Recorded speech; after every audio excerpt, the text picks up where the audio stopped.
Champions are made when the stands are empty. That means when no one's watching you, that's who you really are. It's what you do behind closed doors that no one sees. When no one's looking at you, when no one's there to judge you, except yourself. And you gotta do those things that suck, like putting in those extra reps, studying 5 more chapters, writing 3 more pages. What do you do then? Do you do that extra work or do you back off? That's the separator in life. That's what separates the average and ordinary from those who dominate. Self-identity is the biggest problem that we have going right now. That's why social media is so relevant, because you're looking at everybody else's life and you're saying, that's the perfect life. Oh my gosh, and I want this and I want that. But you're afraid to actually test yourself every day. If any man in here in the military knows one thing, you got to stand like a trooper. You got to present yourself like a man every freaking day. Day in, day out, day in, day out. How you do one thing is how you do everything. If we don't get to the mindset of being consistent and having some habits that's going to frame our life, you just naturally do things habitually if you don't set your mind and say, you know what, I'm going to do this on purpose. So if that's you and you're listening to this and you think you can get by doing half-ass in some areas and do great in other areas and make millions of dollars, it's not going to happen, guys. Because it's a habit, it's a character trait, it's a value, it's the way you are. If you want to cultivate the proper habits, you have to look at the finite details and execute on them all the fucking time. But most of the world's going to sit around, they're going to do nothing, and they're going to wonder why they're miserable. The answers lie in the repetitions. You must not forget the repetitions you put into trying to dominate the craft that you're in today. The work is where the satisfaction comes from. It's where the happiness comes from. It's my journey. Nobody decides what I make. Nobody decides how I live. Nobody decides my life. I'm not a victim. I'm a victor.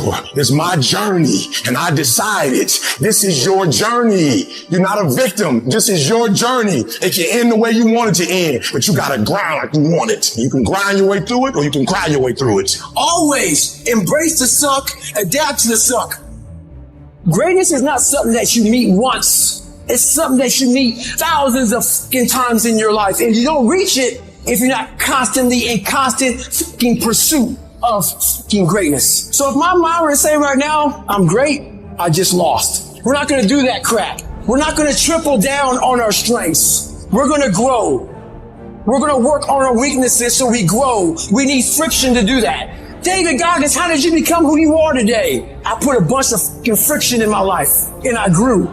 Stop letting slide.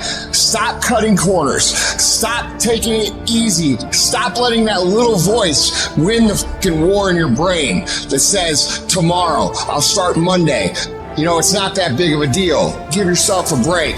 You work really hard. You deserve this. If you don't silence that fucking voice, you will lose everything. And when things get the hardest, that is the most important time where you have to continue to move forward, putting one foot down in front of another, to make investments in your mental toughness, in your grit, in your fortitude, in your ability to persevere, in your ability to stay disciplined, because conditions will never be perfect. When we talk about it being freezing cold outside, and I'm talking about how I know that I need to go get acclimated to that because I can feel myself getting soft, that is me recognizing that my mental fortitude is getting rounded off when it needs to be very sharp. Go in the mirror, take a good look at yourself, and say, how sharp is my disciplined blade right now? When you walk by the mirror, you go, that's a bad motherfucker right there. You say that? Think tonight when you're looking in the mirror. We have to become aware of where we are mentally, and we have to make investments to harden ourselves mentally so that we can prepare for these hard times that come over and over and over and over again. Every single day, as it sucks, as it's a grind, as it feels like a hustle, as it feels like compromising everything, and it's just like, oh my gosh, honor this process as a challenge to become a better human, to develop a better attitude, to develop those skills that are required, to transform, to test your mettle and ask, what am I really made of? If you can build yourself into someone who can work through these things as they come, there's really nothing that can stop you. You end up winning because everybody else can't make it through. You can't get around doing the work, and you're not going to figure out how to do it. You're not the first person in the world that's going to figure out how to do it without doing the f***ing hard shit and putting in the time. It's a lifestyle. You don't want to go run, you go run. You don't want to go swim, you go swim. You don't want to study, you fucking study. That's how you start to callous your mind. So that became my life. You want a guarantee to success? This is the only fucking way there is to build you into a mentally tough individual who has the fortitude, the perseverance, the discipline, the mental toughness to kick ass on a daily basis and laugh when the world kicks you in the fucking face. That is what you have to become. It's gonna suck. It's not gonna be fun. Do something that sucks every single day of your life. That's how you grow. Embrace the suck.